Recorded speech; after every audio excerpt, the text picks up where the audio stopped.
back again with yet another talk series with one of our alumni. So as you all know, today's session is related to financial sector, and today we have Tejas Patel with us. Hey, hi Tejas. Hello, how are you doing? I'm good, Tejas. How are you? I'm good as well. Thank you, Tejas, for joining this forum and accepting our request to share your knowledge in Yeah. this banking and insurance domain. I would say Sure. my first manager, I still, talk to him like a friend. So he's still, there whenever I need some help. And it can be any help, right? Like I can Right, ask a very stupid question to him and, he'll have an answer for that. right, So right. uh, so there are many. I would even say that there are a lot of people whom I might not have interacted directly, but then they are leaders whom I see them as a leader. I try to Right. gather good from them. So there are like bunch of Actually, I people. think we teach some or the other thing with everyone and anyone we meet in our life. They teaches us a lot. That's true. That's true. So it can be senior, it can be teacher, it can be junior as well at times. Shows you some qualities which you feel that they are really great. You should Right. adapt to them. So yeah. Cool. So we'll start our session by wishing all these people in our life very happy Teachers' Day.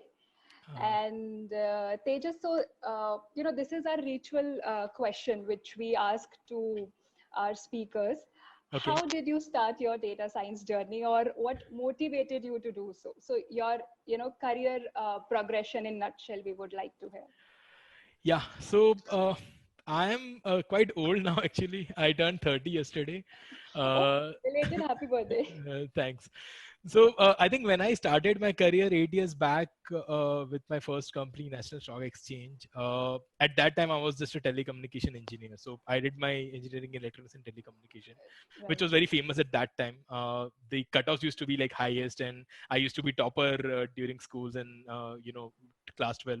So Right. that was like a natural choice because there was like a lot of lack of knowledge around what subjects to choose from, and probably it is like you're very not really mature enough to make a decision which is going to be like impacting your future life.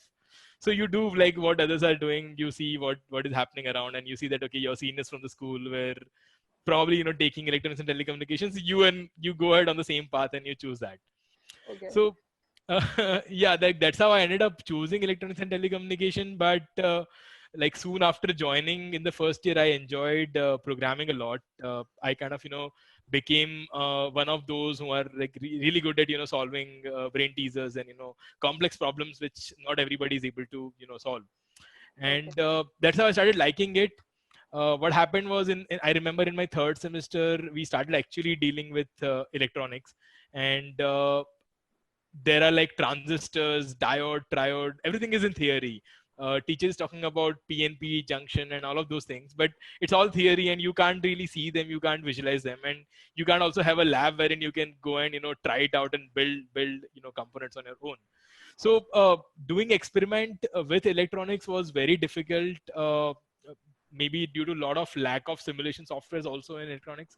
So I realized quickly that okay, if I have to really build something in electronics, I need to first shell out a lot of money, and you basically screw up one wiring connection, and your circuits will be burned, and you have to Right. again rebuy. So there's a recurring cost which is involved there. Whereas in the computer software, you just write a program, it does not work, you try it again, and the investment is like very minimal. You just Right. need a laptop or a computer to work with. So that's how I started, doing more things on the computer. So my classmates are, probably working on MATLAB. I'm, working on Java at that time. So I'm building some simulations on Java. They are still working on MATLAB. So I think that was the, time when I decided that I'm not really going to do anything in electronics for sure. I'm going to stick to computers, and I'm going to find a job at the end of fourth year, which is in the computers. So I Wow. got into my first company, NSC. And now coming back to data science, 8 years back, it wasn't like very famous. People were not talking about data science. I think it was a big data era. People were still like started talking about big data, but deep learning, AI, advanced ML was not something which you hear from everyone. So I remember we were still doing a lot of data work at NSC. I kind of work with really huge data sets there. Just that like I was not using those terms. I was working on a lot of descriptive analytics and a lot of root cause based analysis. Things have happened, and I'm trying to go through the data, figure out why it has happened, and generating the reports for the business. So my attachment with the data started at my first company itself. That there's a lot of things inside the data, and I used to enjoy when there is a problem given to me and I need to find the solution from the data which is there. I really enjoy doing that. So that is probably I got attached to data, and then I started figuring out that okay, now how do I move to the next phase of data, wherein I'm now knowing how to identify root cause. How do I now start predicting those root cause, or how do I start prescribing what is to be done if this has happened? Like where do I get to do this? So that's how I started exploring my career. I think somewhere in between I came across in Sophie through one of my colleagues in a company, and that's where I came here, did my certification, got to know things in theory, right? Understood all the algorithms in theory, and then I found jobs wherein I got to do that, those kind of implementation. Obviously, it's not very easy to get into a job and start doing machine learning from day one in any company. You need to really fight out your way. You need to prove that you can do it. And then somehow it became that okay, now I've got some projects. I started getting a lift in my career and got into a couple of companies where I was able to work on even deep learning projects, and that's how I've come into the industry. Right, Tejas. It's very good to know because, it happens with most of us, Tejas. We don't have clarity where we want to go and what we want to do. And we end up doing things which, people are doing at mass. So it happens, I think, with 80 to 90% of students. But then later part, you got clarity and then you carved your own path. Yes.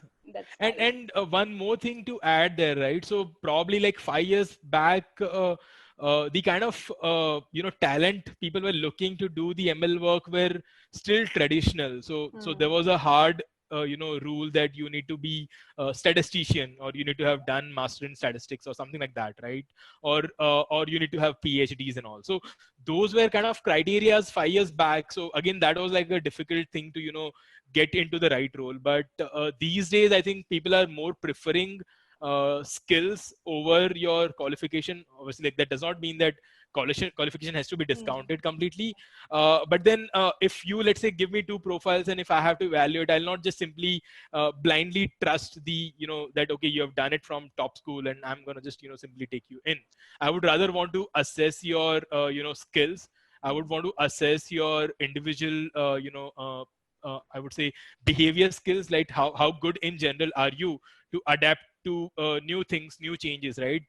Because the whole industry is evolving. I think even in Sophie, I remember like you guys are also continuously revising the curriculum, now and then, because there are a lot of new things which comes up every month. So you need to be continuously updated, with what is happening in the market. And if you do not have that trait, or if you do not have that, I would say skills in you which are motivating yourself to keep learning on your own, then probably that is something which I would not really want to hire a person.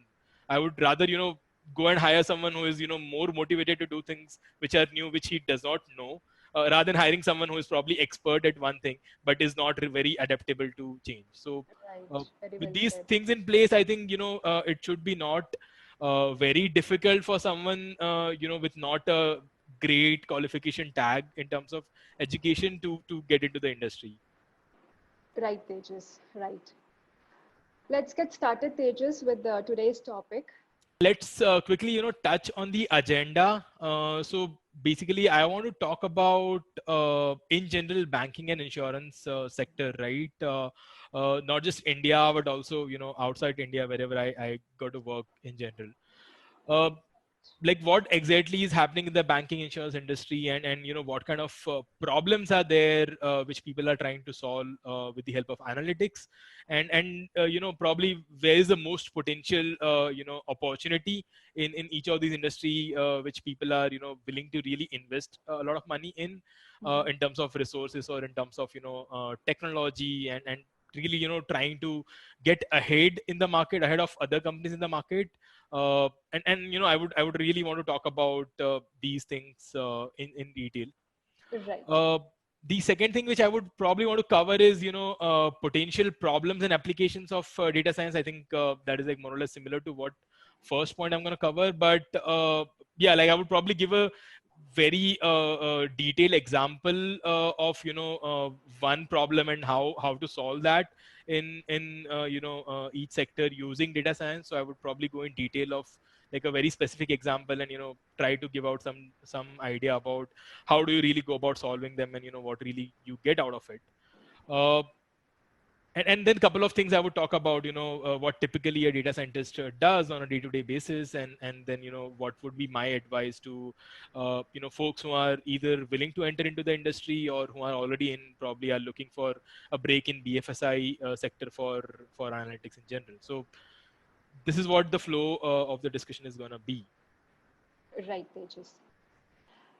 Okay, so first thing, like I just wanted to ask everyone, and probably you should think about it. What do you think? Like, how does a bank really makes money? Right now, this slide which I've made, I've copied the information from HDFC Bank's investor document. So they do publish numbers every quarter, every year, and I've just got a report and tried to find out some information which would be relevant. But like, what do you think, how does a bank really make money? Do the bank make money by taking out deposits, or do they make money by doing something else? Like, what do you think a bank would be doing in general to make like a lot of money? Any idea? Nitika, you can also answer the question just to make the I think talk only I have to non-monotonous. answer. Yeah. Interest, maybe Tejas. I think it is my interview going on. Yeah, true. Yeah, interest. And people are responding to you, Tejas, in chat section. Maybe Oh, you can okay. open. I'll just have a look at it. Yeah. So I have a dual screen. I'll just Okay. maximize that. Sure.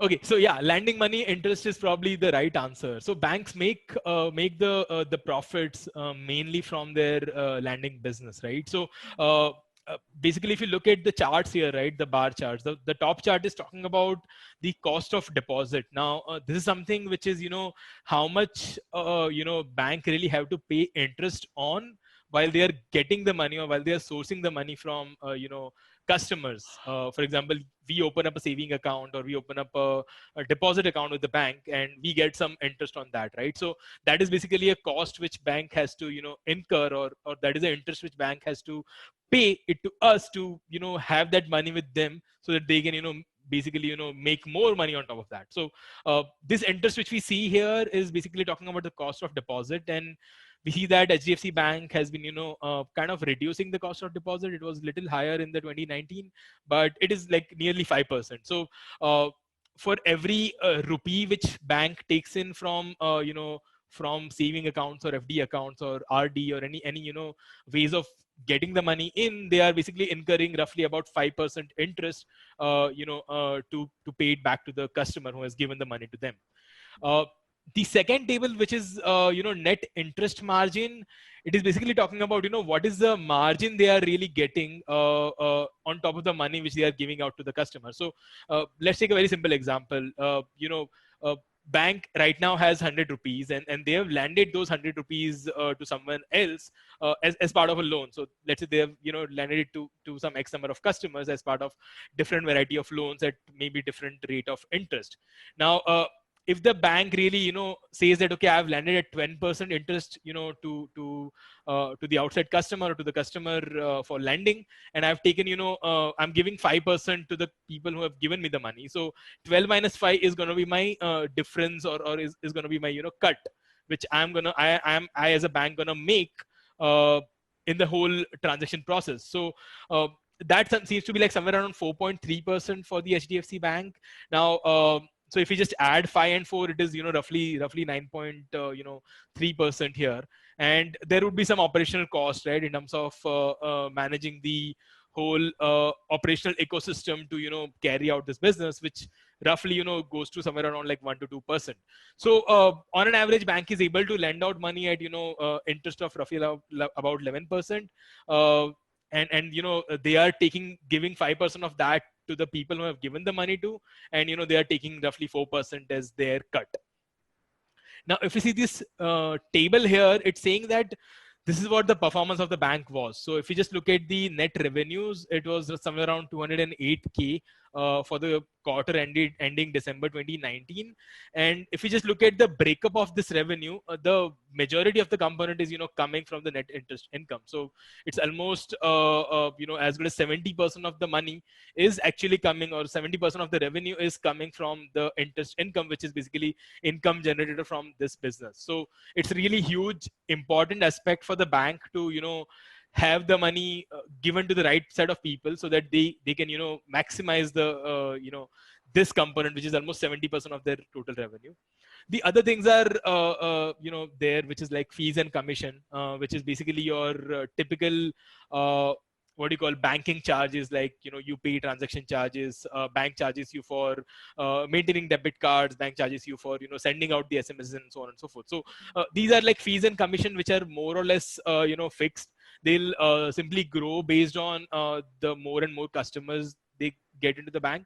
But I just wanted to highlight that the interest is, kind of the major source for revenue for them, and then thus the profit as well. Right. Now, going here, right now, where is the risk factor coming in here? So now we know that banks gets more customer, so that they get more FD, more saving accounts, so they get more money with them, and then they basically, go and give that money to other customers who are in need of money at a higher interest rate. They make the cut.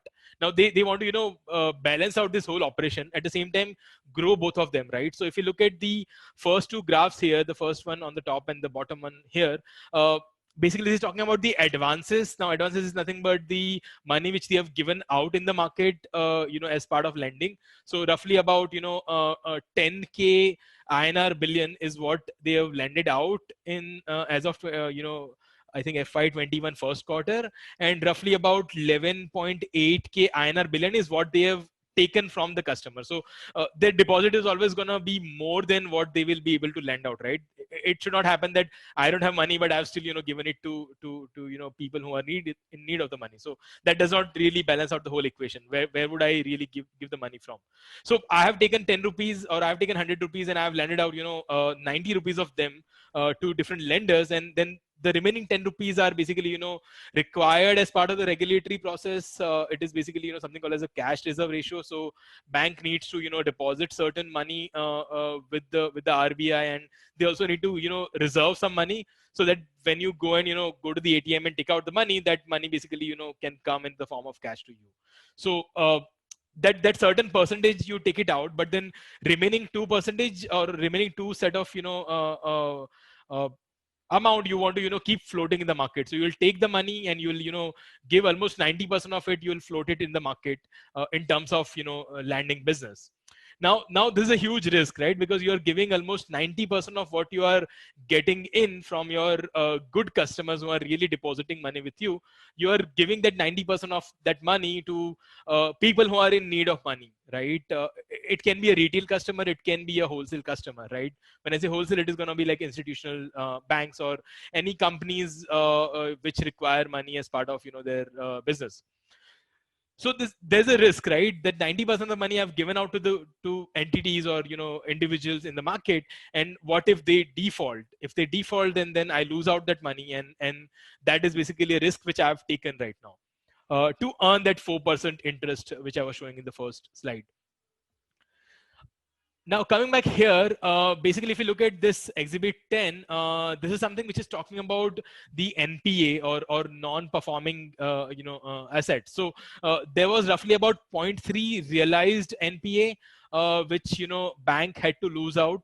So every 100 rupees they have lended almost not 100 rupees, every like 4.3%, which we see here, right? This is after factoring in the NPA. So 4.3 plus 0.3, this is basically what bank really had been making, but they had to kind of lose out 0.3% of that interest as part of it, the NPA. So when someone defaults, the bank lose their cut, right? And think about a situation wherein the net interest would come down, and bank is not really able to make any money out of this whole process of taking and lending it. So you want to maximize your net interest, but at the same time you want to minimize your NPA so that your net interest is higher and higher. What if this 0.3 would have been almost 2.3? Bank would have been like literally losing half of their profits in only giving out loans to people who are not really paying it back. So you want to make sure that you give it to people who are really worthy of taking the money, and they're gonna pay it back to you in the stipulated time at the stipulated interest rate. So this is the way bank really operates and really makes money. Now let's just try to figure out that where all the whole profit is coming from. The profit is coming from the interest business, and that interest business is going to grow by one. You are getting more and more new customers who are trusting you with their money. They are depositing their money, and you are also finding more and more people who are needing that money, who are in the need of loan. And then third, you want to also make sure that you do not just become too aggressive and start giving out to anybody who probably does not have a good good credit history, or probably who are not really be able to pay back the money at the later point of time, right? So now let's just talk about this individual aspect. So first thing is you are taking more and more customers. Now when we talk about analytics, what do you think? How do you get more customers to your bank? uh, uh, you might be getting calls, right, Nitika? I think like everybody of us would be getting a lot of calls, at least a call in a day, even though you have put your numbers in DND, but still you get a call. Sir, I'm calling from HDFC Bank. Do you need a personal loan? So you never get a call for opening up saving accounts with them. At times you get saying that we are offering attractive returns on fixed deposit, but then they're mainly from very new coming banks in general. But most of the time the calls which comes are for the lending business, wherein they want to give you money.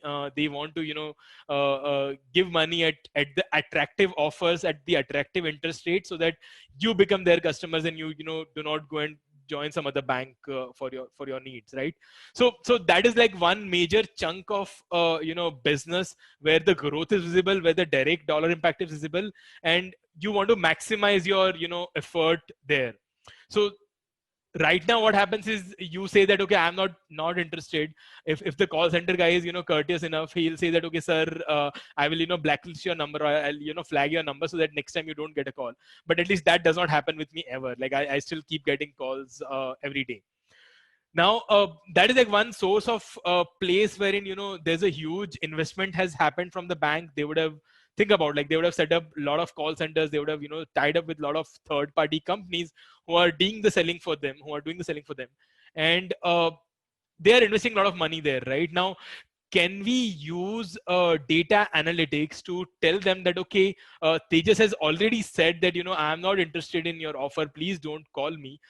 We should not really waste our effort in calling Tejas again later, because that is one, really degrading my customer experience. Two, I'm not really going to hear a different answer from Tejas if he said that I'm not interested again if I call him after a month or so, right? So can we use analytics there, right? Is analytics right now being used there? Maybe not.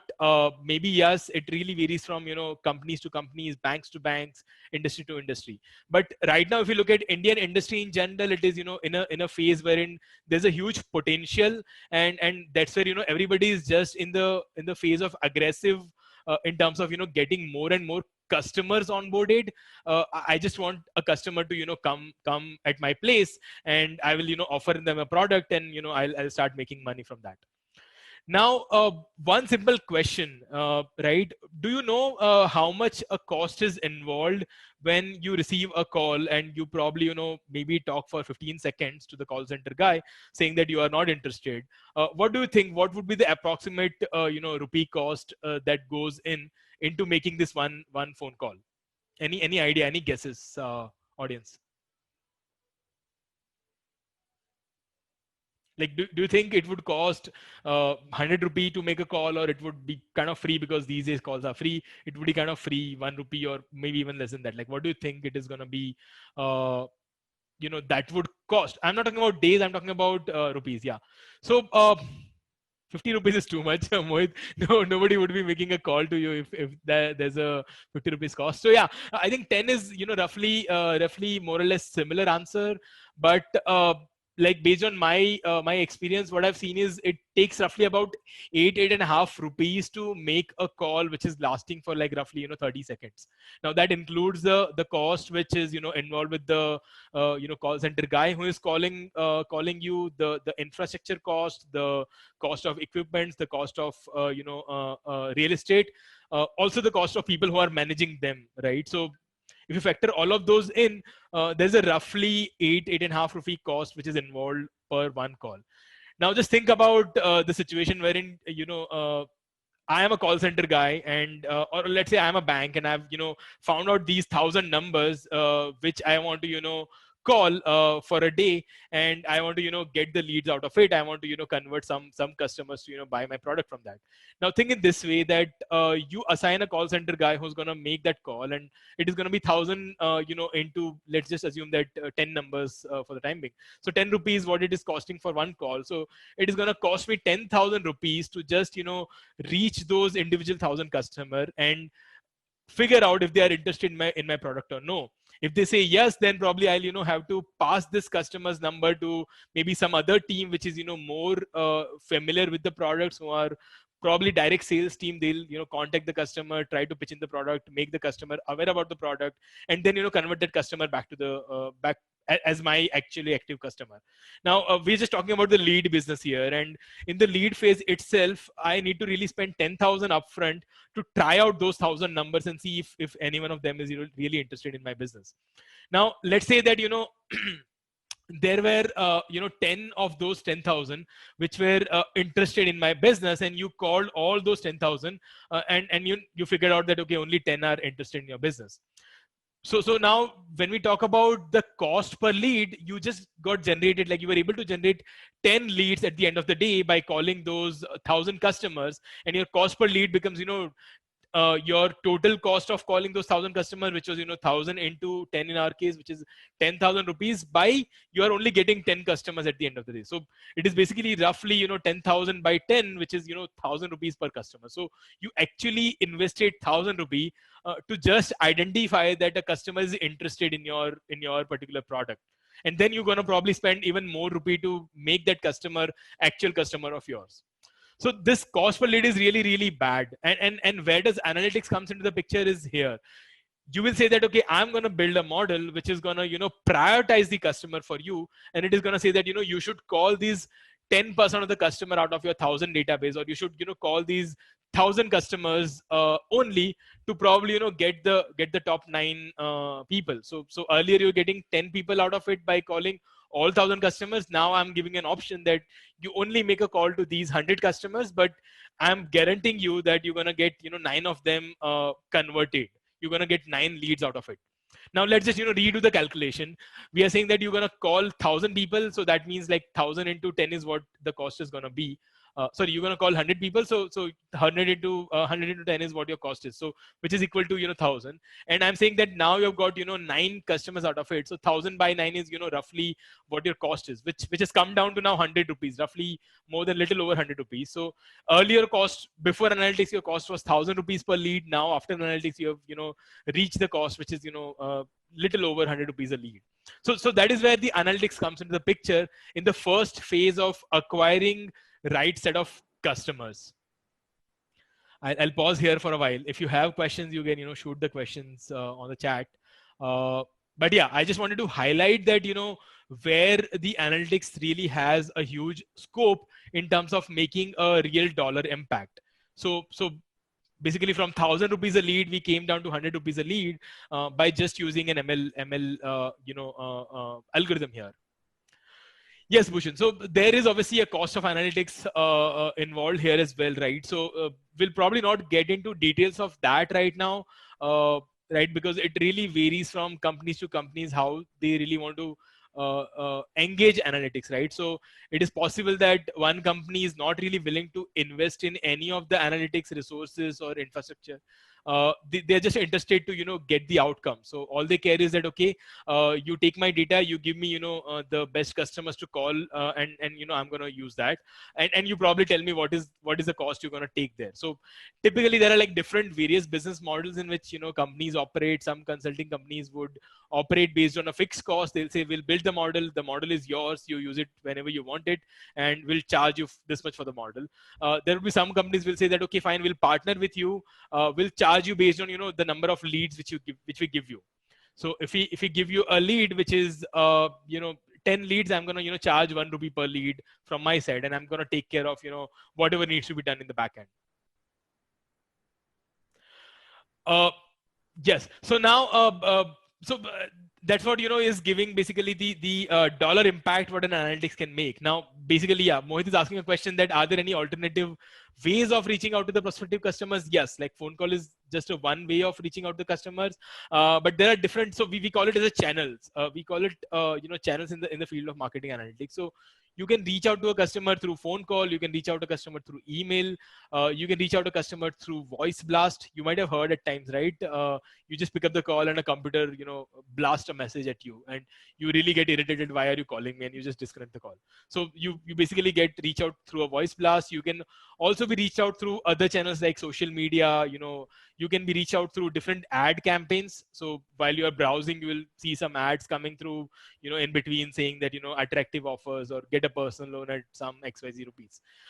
You can also be reached out to through these options, right? Wherein banks are giving you pre-approved offers. So you log into your net banking and you see that there is a pre-approved offer lying in your, in your account. So there are like various channels. We'll probably not discuss each channel in detail, but it again, is a problem of analytics that, okay, which is the channel I should reach out to a customer. So there is a possibility that, there is one digital savvy customers who is probably, going to click on the ads I'm going to show. But then at the same time, there is a customer, let's say like my father, who is not really, so much active on social media, but he would probably be answering the call and maybe interested on a call marketing. So that also becomes the problem of identifying the right customer. And then, how do you identify the right channel as well for that customer? So it's basically, identifying the customer preference at which the customer would be highly likely to respond to the call or the campaign, to be precise. Right. So coming back to the talk, right? So that is where one area or one chunk of analytics, which has a huge scope. There is one more area which I said, where is the risk? So risk is something also another very important aspect, because we said that we don't want to just give out the product to someone who is who is really willing to take it. We want to make sure that that person is capable enough of returning the product back to you.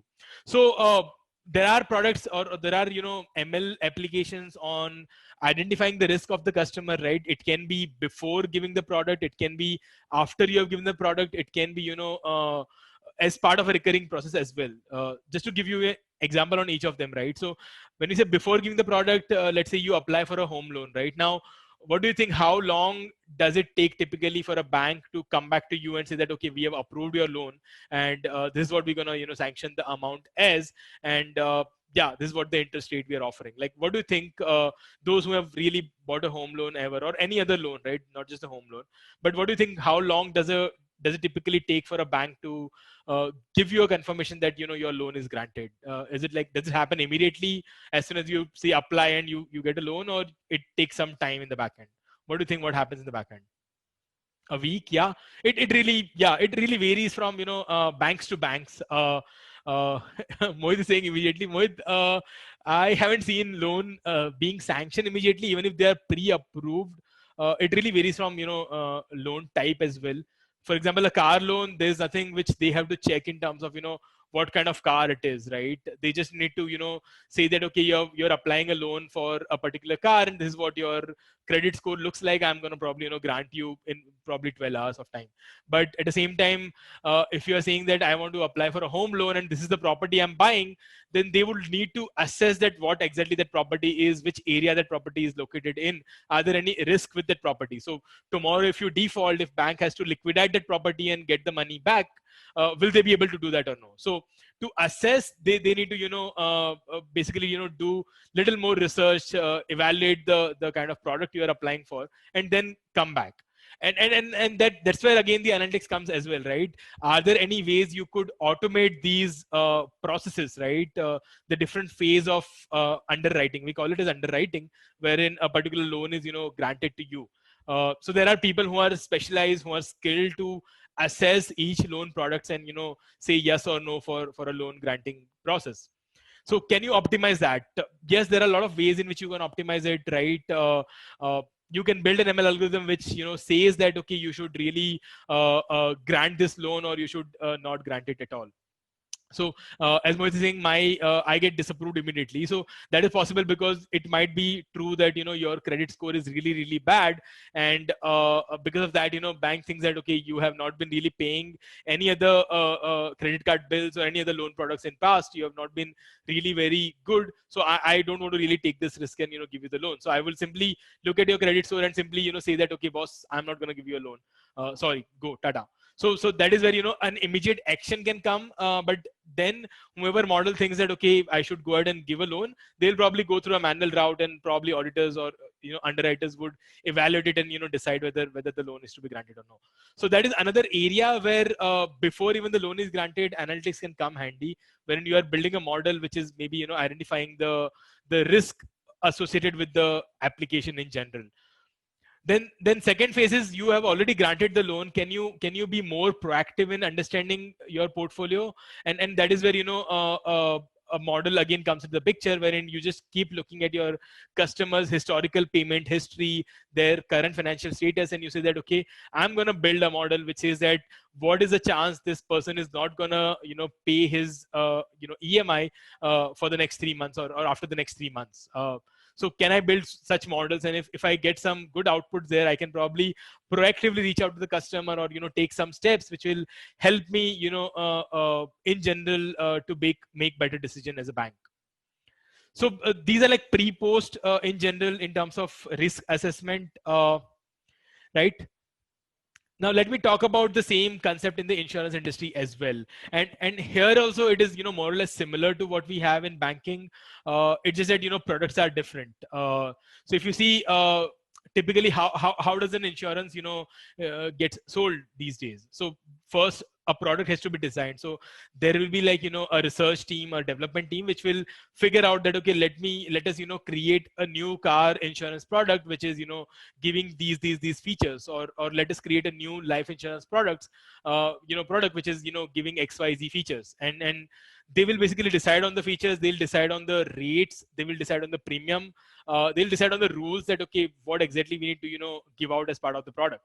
Now once that is done, they also need to get the compliance approvals from their legal team, their compliance team, and also at times from the IRDA, which is kind of a managing I would say, which is a centralized government body which approves all the insurance or which oversees all the insurance industry. So once that is done, the marketing team will start promoting those products. Like you keep seeing, right? LIC keeps coming up with a new different products, because if you still, it's like a car business, right? If you are with the same car every year, probably people are always keen on exploring new things. So you need to be continuously innovating yourself to come up with a better and better product. So marketing team will start promoting them. There would be like CS team which will start figuring out who are the prospective customers I should reach out to, similar to the way we talked about banking sales. Here also they have different partners or different channel partners through which they do the sales. They have direct sales, they have indirect sales, they have third party sales, they have sales happening through banks as well, right? So they'll basically try to do a sales.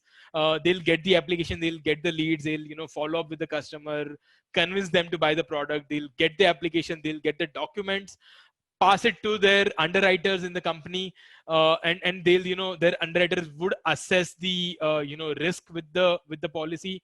So let's just think about this, right? For example, if there is a car insurance which you are buying, and you are buying something called as a zero depreciation or nil depreciation insurance, which means that anything that happens to your car after the insurance has started, if you, let's say, if you meet an accident, then the company will, cover all the cost completely. You just need to pay some processing charges for the claim. Now, let's think about a situation wherein my car had already some kind of a damage, right? So let's say that, my car engine had some trouble, and I apply for a zero depreciation insurance, and I do not disclose this detail into my insurance application that my engine has some trouble. And then the insurance, is granted, and later, after a month or two, I go and tell my insurance company that, my car's engine is not working because of some XYZ reason, and I need to, go for a claim. And at that time, the company will actually have to, process your claim, maybe reject, approve, that's, up to them.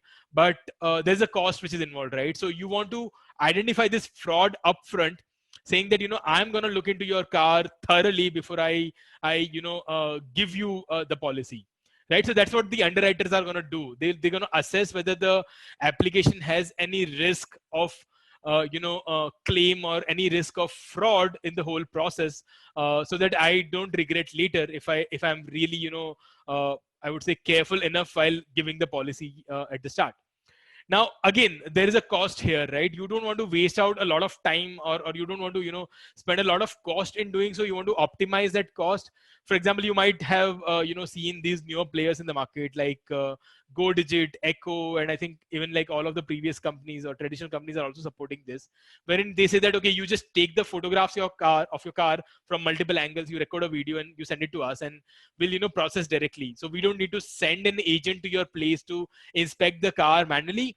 You just send us a photo and we'll, look into the car, and we'll decide whether we want to grant the insurance, or we want to, have certain clause in the insurance saying that, your bumper seems to be damaged and we're not going to cover that in your zero depreciation. So, again, analytics comes into the picture, right? You take the photographs, you send back to the company, and one is you will have a manual person who is looking at those photographs and assessing the risk. But at the same time, you can also have an automated system, which is, let's say, we call it as AI, which is, analyzing those photos, videos, and flagging them, saying that there seems to be something wrong with this photo, there seems to be some damage, these are really good to go, I don't think there is a damage at all. So again, an ML comes into the picture, speeds up the whole process, brings in some efficiency into the system. So that's where also one area of work wherein people are trying to make the whole underwriting as fast as possible by deploying machine learning, by deploying artificial intelligence in place.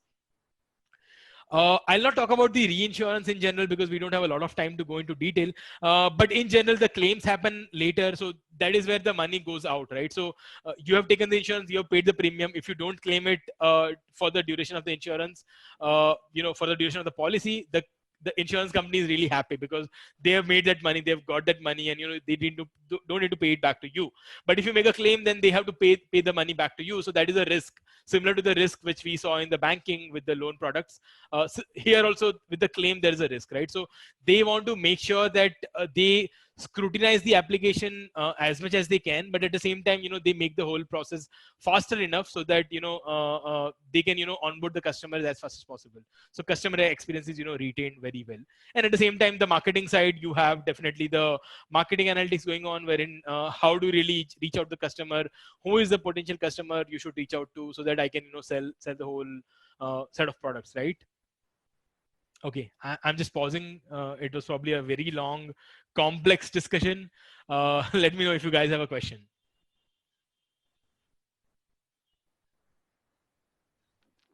No question? Okay, so now I'll go to each of the phase which we discuss, and these are applicable for banking and insurance both. So you get a database of customers to reach out to in the first place. So you can either buy that database. So in India, right?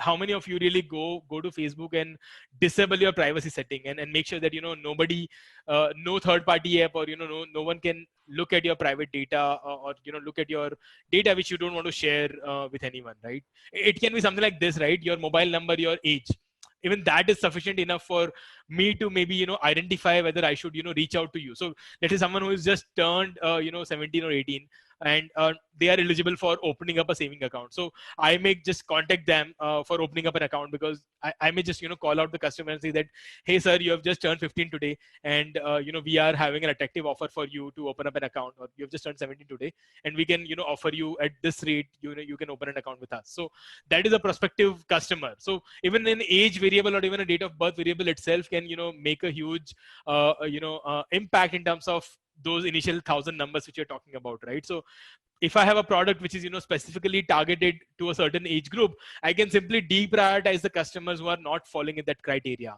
right? So for example, if I'm selling something like a term insurance product, I would probably be not targeting someone who is already in the 50 plus, right? Because there is a very less chance that that person would not have taken up term insurance in general.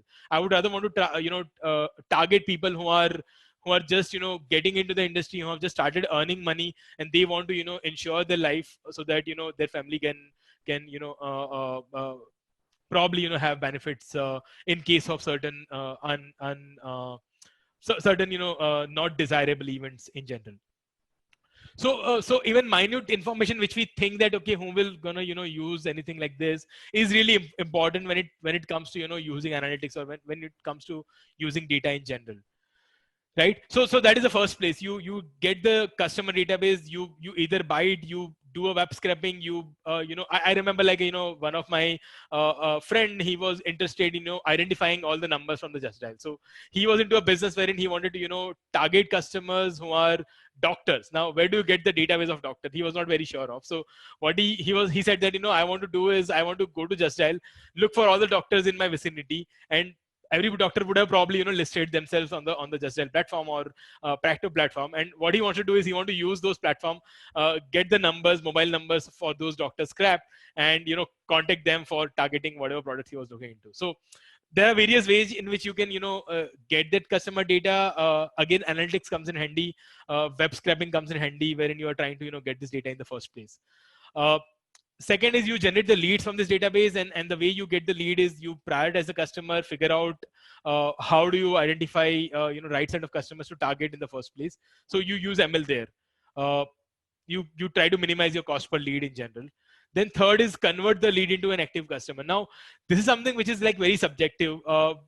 How would a salesperson reach out to you is important, right? So it is possible that let's say I understand a lot of stock markets in general.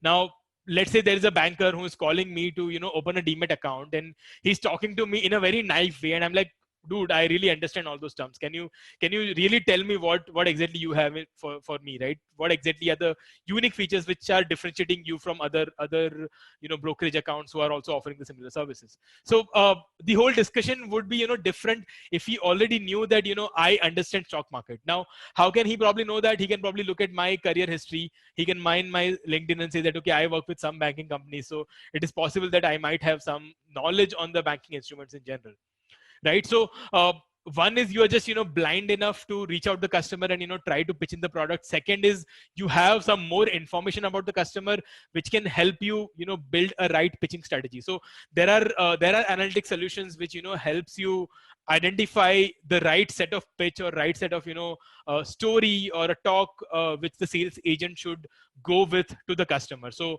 that is where, again, analytics comes into the picture. The fourth one is, try to cross sell more products, and this is what happens a lot of time with us as well. We get a call, sir, I'm calling from HDFC Bank. Your account has this offer. Do you want to open? Do you want to take this offer? And then when you ask them that, okay, how did you get this information? They'll probably not have an answer. When you ask them that, do you even check my balance before you calling me? You are saying that you're calling from HDFC Bank and you're offering me a personal loan, but I already have, let's say, 1 lakh, as a saving account balance. Then do you really think I am in a need of money in case, you're calling me? Like, why didn't you check my balance? So that is where, you would want to optimize your cross-selling strategy. You don't want to make those false calls to the customer and, irritate the customer. You want to make sure that, you are calling very, very prospective customer while you are trying to cross-sell. And that is where a lot of business also comes in, right? Because you might have taken a product, let's say, which is only of a duration of a month or a year, or let's say you've taken a car loan which is typically, let's say, 5 years in time. But then once the 5 years are over, you're going to pay back the money, maybe even before that, and then your bank is not earning from you, right? your customer relationship is kind of broken. So you want to pitch in to the customer before he's going to become kind of a dormant customer to you. You want to pitch in a new product and make sure that customer is always engaged with your bank or with your insurance product in general, right? The another point is, do you really care about customer experience? And here there are two perspectives, right? Maybe in a country like India, where there is like a lot of aggressiveness right now in the market, and there is a huge market to be captured. Everybody's really focusing more on how do we acquire customers in the first place. They are like, we'll worry about the customer experience later. Now think about this, right? Jio and Airtel initially, like, they were in a very rat race. Jio was like offering everything at a very discounted rate to get the customers onboarded almost at a free. So as a customer also, you also don't really worry about it, that you're like, okay, free made, I'm getting it for free, right? So do I really need to carry worry about the customer experience? I'm like, okay, fine, it's anyways free, right? So leave it, I'm just getting services for free. But then once the market matures, right, and now you don't have any more customers to really attract, then you will start focusing on how do I retain this customer to stay with me. So if you talk about a developed nation, let's say like Singapore or USA, there they really would pay a lot of attention on customer experience. So when I'm getting a call from HDFC Bank, and when I tell them that please don't call me for any personal loan, they should actually record this and make sure that I do not get a call later. So this is what something which companies across globe who are matured in the mature market are focusing on, that how do we retain our customer, how do we make our customer happy, and that's where again analytics are in place. For example, you want to maybe retain what do you call a customer which is with you. You want to make sure that he is not irritated, so you probably look at his interaction on call center, you look at his complaints which he have raised, and you try to make most out of it, and you try to build models around that. The last thing is retaining. So yeah, I think both of them are more or less same, but typically at present in India, at least I see that in the insurance sector, they'll only call you when when the premium is due. They'll just keep reminding you, sir, your premium is due, can you please renew it or no. They don't really call you for the whole year, that how are you doing, sir, is your health really good, is your car really working good. They don't really bother to do that. They just remind you at the end of the tenure of the policy to say that, sir, please pay the premium in general. So yeah, like if you start focusing on the other software aspect like customer experience, probably a company can differentiate themselves with respect to the others. But in India, we are still not there yet, because the competition is still there. The market is still not really utilized. So yeah, now I just came across this picture, and what do you think the executive is doing at the counter when you visit a branch in future? Just think that the executive is not just doing a job. They are probably looking at your complete portfolio. They are looking at a dashboard which says that, okay, this customer ID is this. Like as soon as you give the customer ID, they get to see all bunch of information, like you have really good balance. I should probably not really talk about personal loans to you, but I can probably talk about better investment options, like, sir, do you want to invest money in mutual funds or not? So yeah, he's suggesting the customer to talk to some other executive. That happens in government bank, Santosh. I have experience in SBI, right? So, but yeah, that's what typically a matured bank would be doing, right? Whenever you walk in, they will try to cross sell. I'll just close with one last example. So I went to ICICI Bank to open up my wife's account, and they started cross selling. Like I'm filling up the form to open up the account. It's a KYC form, but at the same time, there is another executive who is talking to me nicely. Now, when someone talks to nicely, you just don't shut them off. You just hear them out. So he's talking to me about term insurance. He's talking to me about other investment options, like typically there are like ULIPs and a lot of other insurance products which comes with investment insurance options. So I told him that boss, I know all of these terms. I'll probably reach out to you for some specific need. I need to buy a term insurance later, so can we just connect offline? And he said, yeah, great. And then he reached out to me. We probably spoke for almost 3 months before I finalized that, okay, fine, let me take that product. So he came to my house, he took all the documents, and he opened the account for me. Now, while all of this was happening, I was, assuming that he's from ICICI Bank because he was selling me ICICI Prudential Life Insurance. So at least I believe that he's part of ICICI Prudential. But then later, after, a period of like 5 months or so, I get to know that he was not actually from ICICI Prudential. He was a banca partner, or he's a partner with ICICI Prudential, which was from Bajaj Financial. So he was part of Bajaj Financial Group, and he's selling me an ICICI Prudential policy. So yeah, like there's a lot of misinformation also which goes in. So like be careful whenever you're buying something. Try to understand everything in detail. But this is how the cross-selling is happening, right? There are like a lot of different channels through which they are trying to identify the potential customers, and in every aspect there's an analytics which is in place. So I think I've probably crossed the time which I had kind of designed for talk. So I'll quickly jump on. If there are no questions, I'll probably talk about something else now. Nitika, you have any other questions in between? Not really, Tejas, but I can request everyone to write, keep writing your questions in chat box. Once we Yes. finish with the entire presentation, then maybe one by one we can answer. Sure. That works. Thanks. Yeah. Yeah. Right. So yeah, let me just cover this slide. It's very interesting. So I came across this photo on WhatsApp, and I was searching for this exact photo yesterday, and I found it in Google. Now it's not exactly what I wanted to relate, what this is showing in the picture, but typically let's say when someone learns machine learning, we are really excited to start making an impact. We want to say that yes, I know ML, I know random forest, I want to use machine learning to, let's say take the customer data, identify who is the potential customer, and prioritize and give you the best data so that you can start realizing the output, or realizing the goodness in the machine learning algorithm, and start making dollar impact in general. But does it happen always? Like do you start do you always build only models when you start working as a data scientist? I won't say yes. Like I typically wanted to kind of give an example, forget the caption, but I just wanted to show this, that you're actually sitting on a really pile of data. There's like a huge amount of data which is given to you, and you are supposed to mine through the data and build an ML algorithm. Now the problem here comes is this, right? You are given the data, and you are given the problem statement, and you are supposed to build a solution. Now do you really go and start building the ML algorithm? Not really. If you start doing that, you will there's a very high chance you will probably fail at the output, because you have not understood the data there.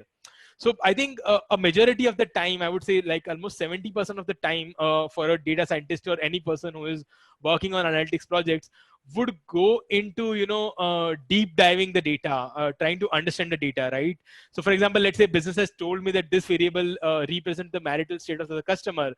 It is my responsibility to go into that column and see that, okay, is it really talking about marital status, or are there any junk values, or are there any other things which I see, right? For example, I have been told, so I'll tell you my real example. Like there was a time when we were working on a project, and we built a solution, and because of the timeline issues, we probably didn't deep dive on the every column a lot, and we just assumed that, okay, this is what the description is given, so this is what it should mean. And it was something with the amount variable. So we were hoping that when it is talking about saving accounts, it is talking about the saving balance. When it is talking about loan accounts, it is talking about the loan amount. But when we look at the variable, like that variable came out to be very significant in the model, and we built the model, we demoed the model and all.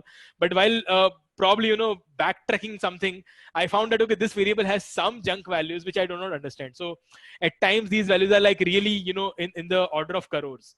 Now that was really highly unlikely. The person has, when I look at the saving balance, it is hardly like 2,000, 3,000 rupees. But when I look at that amount variable, I'm seeing, really, really huge values. And that was something which, which was fundamentally wrong. So it was my responsibility to, make sure that, I understand every data which I've looked into is really, really matching with what is given to me, what is business understands about the data. So 70% of the time goes into first figuring out how do I even use this data, because not every data can be fit into Excel. So you can't use Excel in the era of big data. So you need to have the right set of tools to analyze the data. You need to validate the business hypothesis. You need to make sure that everything is in sync. You will clean up the data. You will figure out some anomalies. You will clarify with the business. So there will be like a lot of back and forth things which would happen.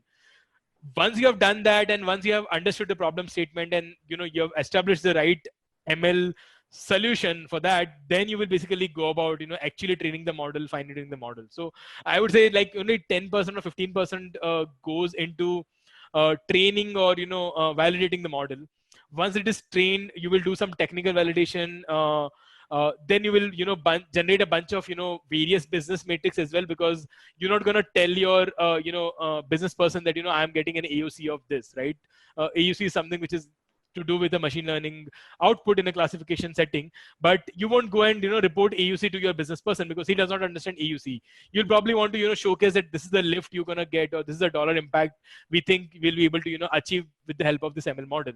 So you need to generate one technical matrix when you are showing this to technical managers or who are understanding ML, but you'll want to also generate a lot of business metrics which are really sellable to the business stakeholders, right?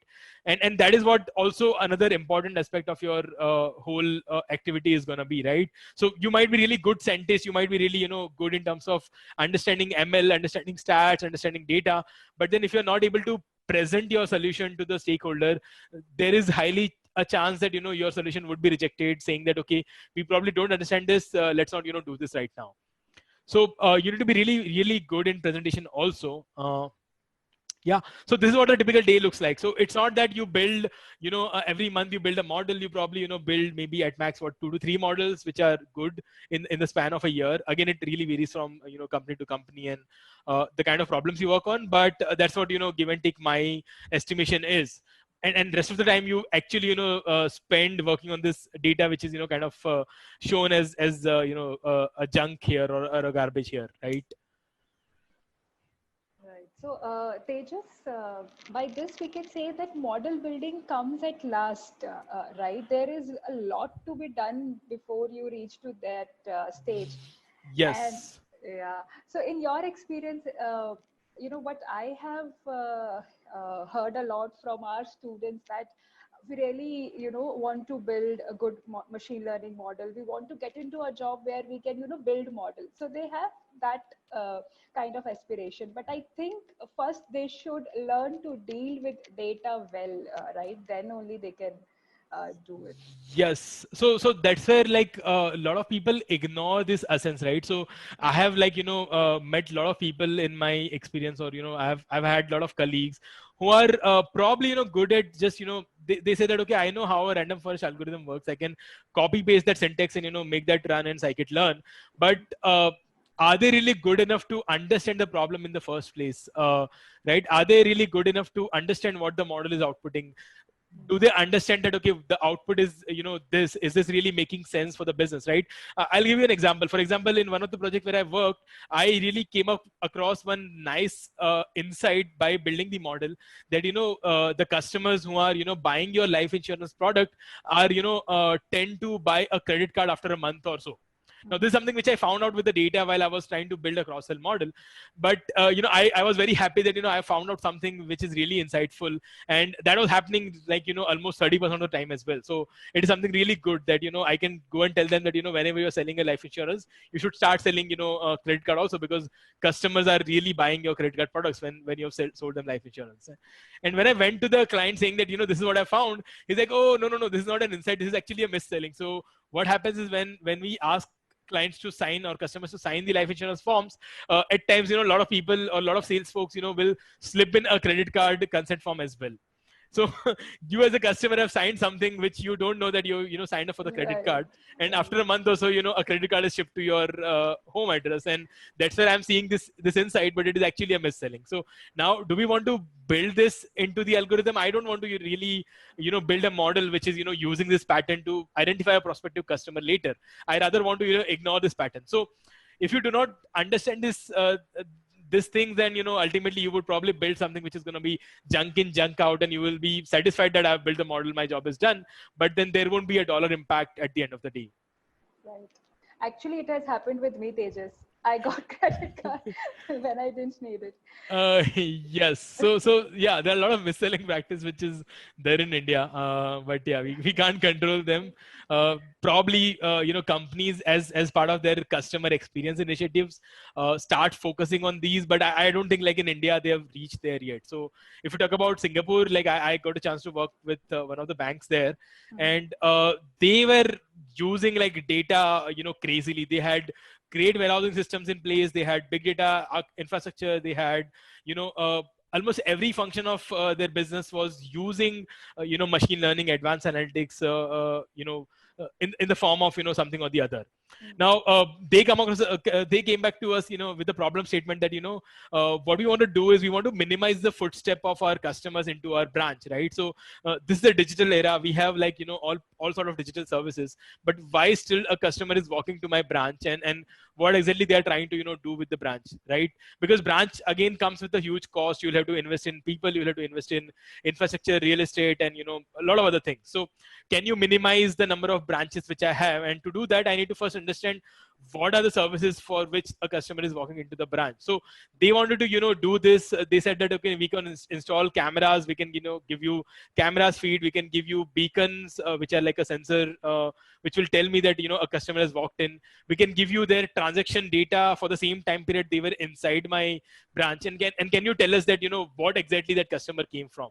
And this was they wanted to do. Like, this is really, really, interesting. This is really, really cool, right? You are really fusing in a lot of different information and trying to figure out that, okay, this customer came from for this query. Is this query not, solvable through online channels, right? If yes, then, I'm going to probably start throwing out campaigns to different customers that, you can use the service online. You don't need to walk into my branch. And if not, probably I can go back to my product team and say that, okay, can we start including these services into our, digital services? So, they were there. In India, we are still not there. So I think it is going to take probably at least like 4 to 5 years more till the time, we start seeing banks and companies focusing more on customer experience in general. Right, right. Fine, Tejas. I think we can move ahead. Tejas, you have a lot of questions also in chat box. Yeah, so this is like just a 2-minute talk. I'll say that, keep learning. That is the motto. You can't say that I know algorithm and I'm just going to use that for the next 10 years. It does not work. If you're rigid, you're going to probably, become outdated pretty fast. Like, you see a fresher who is better coder than you, who probably has, better knowledge in terms of more recent things. So the only way you would be able to differentiate yourself with them when you're probably into a data science role or into an individual contributor role is by maybe your domain experience or your problem solving skills. But when it comes to, technical knowledge, probably people who are coming freshers, who are coming from, who have learned new skills, very recently would be more valuable than you when it comes to like a pure technical experience. So, for you to become like better at both, not just domain, but also at the tech, you need to keep learning, constantly. That's something which should never stop. The second thing for, people who are, trying to enter into the industry, into the analytics space, who are probably, freshers, you should really build your credentials in terms of, social media profiles. Like, you should start writing, you should start blogging, you should start creating GitHub profiles, which are talking about some, some open source work which you are doing right now. Once you share these things in your resume, and let's assume that even there is a 10% chance that a recruiter or a hiring manager would actually click on it just because you have highlighted that in your resume in some form or the other. They will click on it and they'll probably see it and they'll feel like, okay, fine, you have done, object tracking, and I have something similar, which I want to solve. So why not, I give a chance to you in terms of at least an interview, and I can figure out, how much of you it really, So this is going to increase your chances of, breaking the conversation, getting, through the interviews in the first place. Right, when you probably do not have an analytics experience in the first place, right? So if you have like a lot of open source work, a lot of projects, and a lot of social profile, it is probably going to help you to get noticed in a better way. And third thing I would focus is like in general, not just for the analytics, but for everywhere. You need to really be good in terms of your behavior skills, right? So this is again something, you know, which is in line with what Nitika said, right? So I have come across a lot of people who say that, you know, we only want to do machine learning. I'm not going to do Excel work. I'm not going to do this work. I'm not going to do reporting work. But that does not work very well, right? You can't always expect that you're going to build models, right? You need to be, you know, good with every essence, and once you probably are there, you will be able to, you probably do a lot better when you are, you know, looking into machine learning in general. So you need to have right set of attitude. When I say behavior, you need to have right set of attitude to, you know, do what comes in your way. At the same time, you know, you should not settle down for, you know, something which you have got, right? For example, let's say you got a job and in that company you are only asked to build report, and now that you have reached a stage wherein you understand the domain, you understand the let's say the business your company is in, and you have some better ideas to, you know, do things in a more efficient way, right? So you should start pitching in those ideas in the company. It is possible that, you know, at times those would not be noticed, but like what I've seen is, you know, companies or people or manager do encourage, you know, innovation. So when you start throwing those innovation, you know, you are really looked at it as a different individual altogether. But let's say for some reason, you know, you are not noticed and your company is not at all interested in, you know, taking up those things, and they don't want you to, you know, do something else. They just want to, you know, you to work on, let's say, reporting. And now that you've got better at reporting, you want to do something more advanced. I would say never settle down. You just keep looking out, keep, you know, all your options open, and you know, you will always, you know, eventually reach a better role which you probably feel is you know, right for you. So have right sort of behavior, right sort of attitude, and presentation skills, as I said earlier, are utmost important.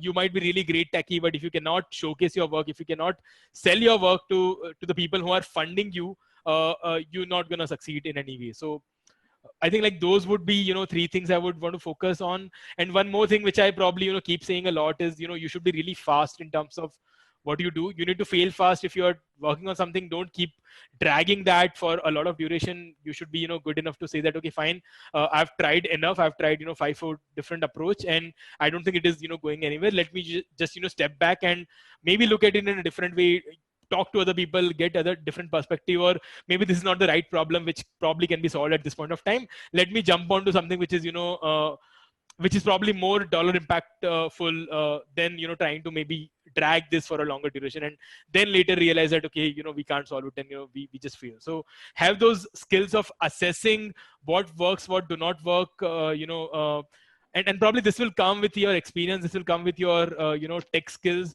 and yeah, you just, you know, keep becoming better and better at there. So yeah, with that, I'll probably, you know, end my talk. I think I probably overshoot the time. Really sorry, Nitika. Perfectly fine, Tejas. It was very good hearing you.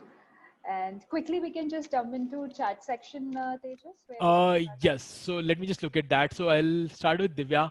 So Divya is saying that I want to know more about how real life imbalanced data is being handled in best way. Which model works best? What data cleaning processes usually are used and works best?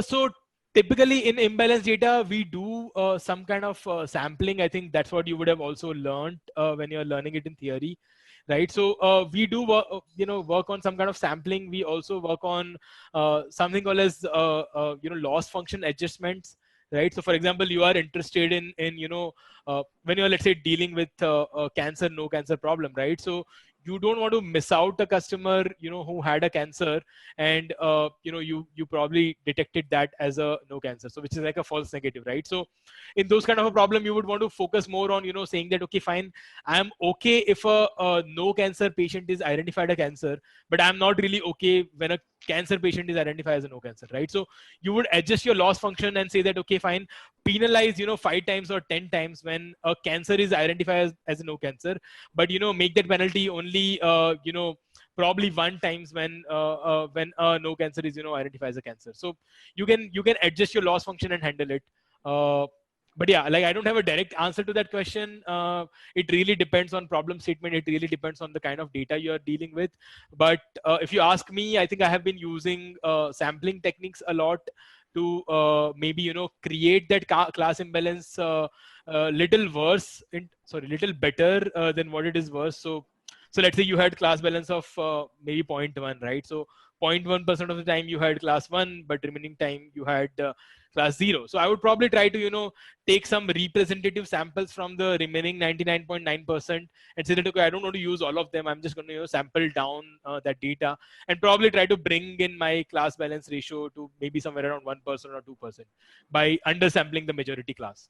But then, yeah, again, it depends on how much data you have, and there are a lot of variables which comes into the picture, and there's no right or wrong answer. Like you have to try out everything and see what works. Suman is saying, Suman works at Amazon Seller Support. Why does Amazon not hire freshers in data science? I do not have any experience in data science, but I have done my PGP program at InstaFay. Is there a way to get into data science role, at least do an internship by internally moving? I would not want to answer that question. Like that is something which would represent that I'm representing Amazon. So I'm just talking about, in general, BFSI. So I think I'll not take an answer, Suman, here. I'll not take that question in general. Santosh is asking a question. Okay, he's suggesting the customer to talk. Okay, fine. That was probably a comment. Raman is also probably saying that I had reacted to an ICICI executive in a similar way. The ICICI wala became vindictive, didn't help me in my main work also. How do we handle such situation? I think that's personal. And Raman, what works best is this, right? So typically, like most of the companies have become really, I would say tech savvy when it comes to their social media profile. So you just tag their handle on Twitter, and I'm pretty sure they would, come back with a, at least a response that, really sorry you had to go through this. We will, can we, connect offline? Can you pass on your mobile number in the direct message, and we can, contact you. So if you do that, I think those tickets are, really treated as a high priority ticket, then probably a ticket wherein you write an email to them or you reach out to their customer call over a call. So that's what my experience is. When you just shoot a tweet their handle at their handle, and they'll be very, very fast in taking your case. Can I discuss the recent use cases in business problem? Women. So I think I gave a couple of examples. So a lot of banks are trying to, work with cross-selling models wherein they want to understand that, they have a set of customers. How do they, improve their, landing business, right? Because that's where the major margin is coming from. So if you see here, one of the commission was coming from the fees and commission, which is also, let's say with these business, right? Wherein you are investing money through mutual funds and also there is a commission or there is a fees involved there. So they want to maximize that for customers who do not need loan, but they want to maximize the customers who are, gonna buy their credit products. And that's where they are building a lot of cross-sell, upsell products wherein they can reach out to their existing customers itself and say that, okay, we gonna prioritize this customer and say that, okay, you already have a credit card with us. Do you want to upgrade, right? A lot of times you receive these offers that we are increasing your credit limits or we are, upgrading your credit card from A to B. So those kind of things are, I think, what banks are trying out. And apart from that, I think there's one more thing which I would want to talk about. I'm not sure how much of it is being applied in India, but there is also something called as an, right time to target, right? So you just don't want to reach out to a customer every day. Can you figure out that, okay, I have a Tejas as a customer, but I'm going to only reach out to Tejas when he is like in the most need of, my offer. Now let's just, hear me out. So let's say you are owning a credit card and, you are a normal customer. You probably, pay your credit card bills on time and you have been consuming 30% of your 40% of your credit limit, month on month, and you are really good customer.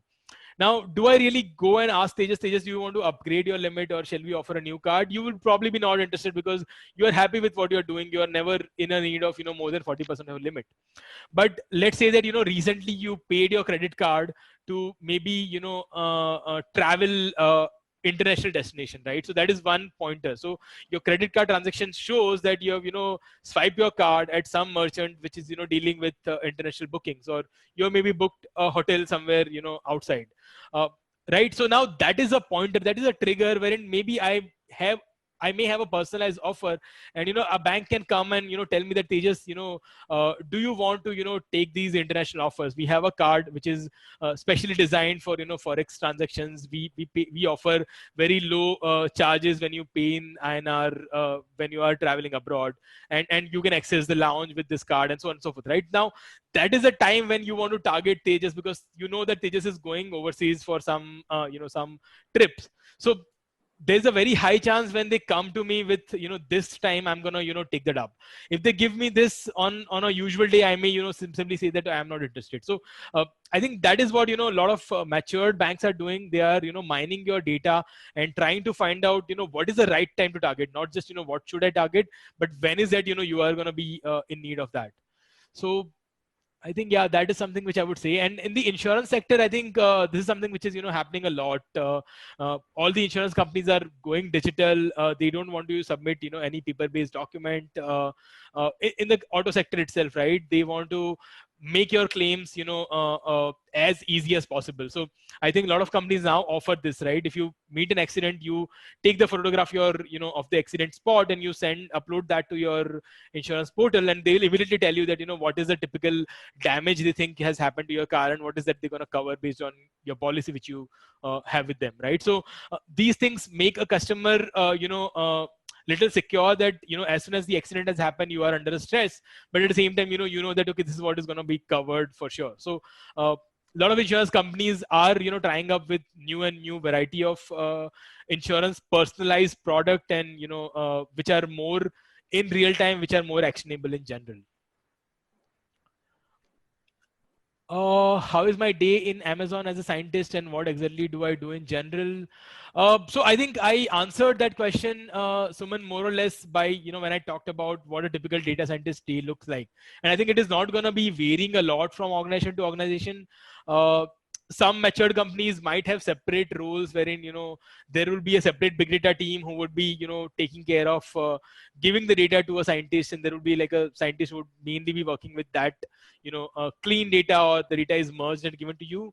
In some startups you would be doing all of that dirty work on your own as well. So it really varies, but more or less 70% of the time you work with the raw data. Remaining 30% of the time you build the model, you build the reports, you write the results, and you present it.